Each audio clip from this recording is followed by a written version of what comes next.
On the 30th of June last year, over 2,000 people, including members of this Assembly, attended the funeral of Bobby Story.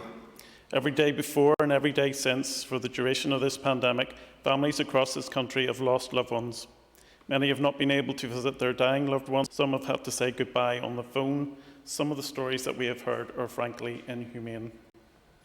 But there is one rule for Sinn Féin and another for everybody else. If that has been me as a Unionist politician, you can guarantee that I would have been arrested by the PSNI and recommended for prosecution by the PPS and taken to court and fined. I would probably have been asked to resign by my party. I would have basically been hung, drawn and quartered. It is absolutely clear, and it pains me to say, but there is a two-tier political policing system because of the fear of Sinn Féin that they will be upset and the underlying threat that there is a potential of violence. Yes.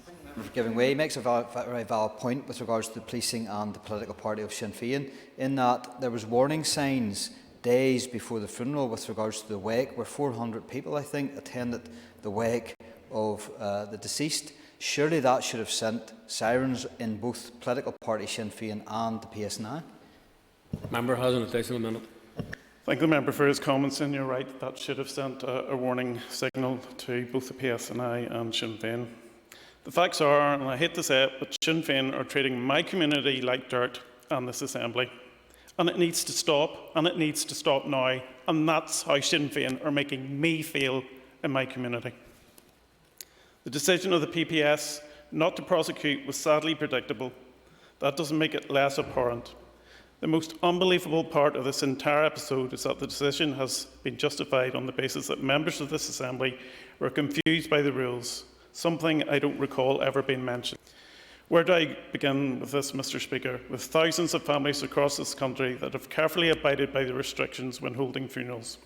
With the fact that Sinn Fein ministers in attendance helped draft and improve these regulations in the Executive. The fact that these members have repeatedly criticised those who have taken part in other large gatherings. Or perhaps a good starting point is to actually believe the PPS. Let's all pretend for a moment that Sinn Féin members that went to the funeral were genuinely confused about the rules. In that case, why don't they share their confusion with the PSNI when they met them to discuss the funeral arrangements? Mr. Speaker, perhaps there is a considerable difference between 30 and 2,000 that can't be used as an excuse. I have never heard a more ridiculous justification for a decision with such huge ramifications. The position of my party is that the Chief Constable should resign. There is a considerable list of failings that have led me to this conclusion. This is not an orange or green issue. People on all sides of the constitutional debate are rightly angry about what has happened, and many have lost faith in the Chief Constable. However, it must be said that the Unionist community in particular has lost confidence, especially in the Chief Constable, and policing here relies on cross-community consent. The Chief Constable appears oblivious to the damage that has been done to the Unionist confidence in policing, and this is the latest in a catalogue of mishaps by the Chief Constable.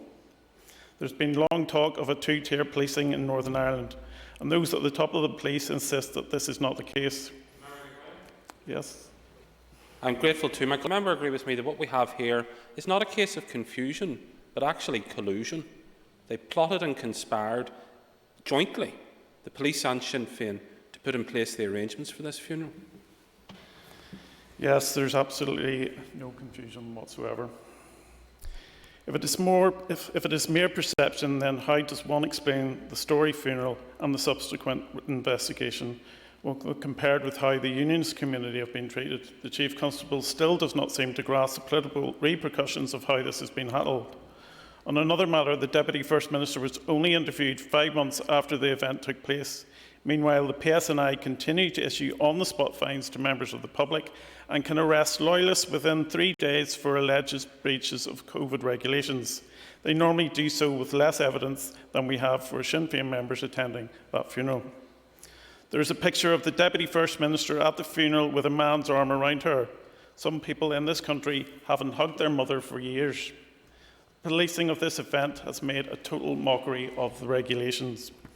The actions of the Deputy First Minister and other Sinn Féin politicians last year undermined the public message, and I have no doubt it reduced public compliance.